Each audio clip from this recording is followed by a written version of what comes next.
نحمده ونصلي على رسوله الكريم اما بعد فاعوذ بالله من الشيطان الرجيم بسم الله الرحمن الرحيم رب اشرح لي صدري ويسر لي امري واحلل عقدة من لساني يفقهوا قولي۔ ہر بیماری سے شفا کی دعا نبی صلی اللہ علیہ وسلم نے سکھائی۔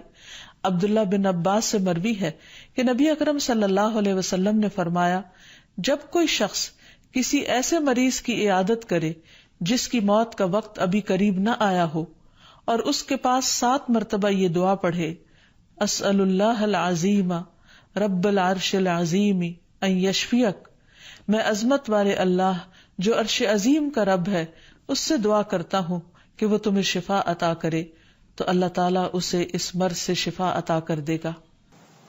آپ صلی اللہ علیہ وسلم نے اس دعا کے بارے میں یہ ارشاد بھی فرمایا کہ یہ دعا 7 بار پڑھنے سے مریض ضرور شفا یاب ہوگا انشاءاللہ، الا یہ کہ اس کی موت آ چکی ہو۔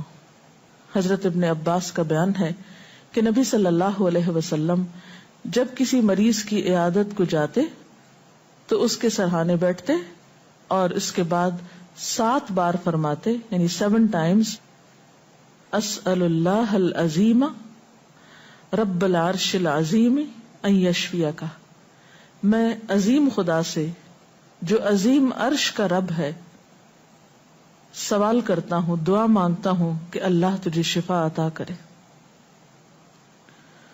یعنی ایک بار نہیں 7 بار دعا کہ وہ رب جو عرش عظیم کا مالک ہے تجھے شفا عطا کرے۔ کہ تاثیر اللہ کے اذن سے ہوگی، جیسے غذا اللہ کے اذن سے فائدہ دیتی ہے، دوا اللہ کے اذن سے فائدہ دیتی، اسی طرح دم بھی اللہ کے اذن سے فائدہ دے گا۔ اس بندے کے ہاتھ میں کچھ نہیں ہے۔ بعض لوگ دم کرتے رہتے ہیں تو لوگ ان کو ماننا شروع کر دیتے ہیں، یہاں سے شرک کا دروازہ کھلتا ہے۔ وہ سمجھتے ہیں ان کے منہ سے دم نکلے گا تو ہی علاج ہوگا اور میں ٹھیک ہو جاؤں گی۔ تو یہ عقیدہ نہیں بنانا چاہیے کہ فلاں کرے تو علاج ہوگا۔ اللہ کا کلام ہے، جو بھی پڑھے اگر اللہ کا اذن ہوگا تو اس سے فائدہ ہو جائے گا۔ عورت ہو، مرد ہو، بچہ ہو، بوڑھا ہو، جوان ہو، جو بھی یقین کے ساتھ اللہ کا نام لے کے کسی کو جھاڑے گا اللہ تعالیٰ شفا دے گا۔ ٹھیک ہے، تو یہ نہیں سمجھنا چاہیے کہ اس بندے کے اندر کوئی خاص خوبی ہے، رائٹ؟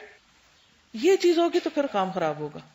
بندوں میں کچھ نہیں ہے، یا تو اللہ کا کلام کے اندر ہے، اللہ کی ذات جو بھی فیصلہ کرے بندے کے حق میں شفا کا۔ تو نبی صلی اللہ علیہ وسلم نے فرمایا علاج کروانا بھی تقدیر میں شامل ہے، اور یہ کہ اللہ تعالیٰ فائدہ دیتا ہے جس کو چاہتا ہے اور جس چیز کے ساتھ چاہتا ہے۔ ایک ہی چیز ایک کو فائدہ نہیں دیتی، دوسرے کے لیے انتہائی فائدہ مند ہو جاتی۔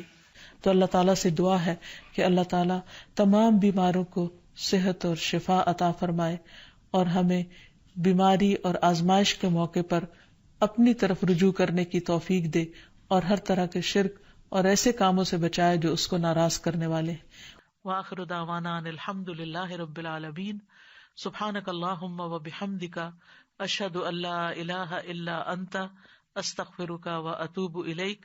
السلام علیکم ورحمۃ اللہ وبرکاتہ۔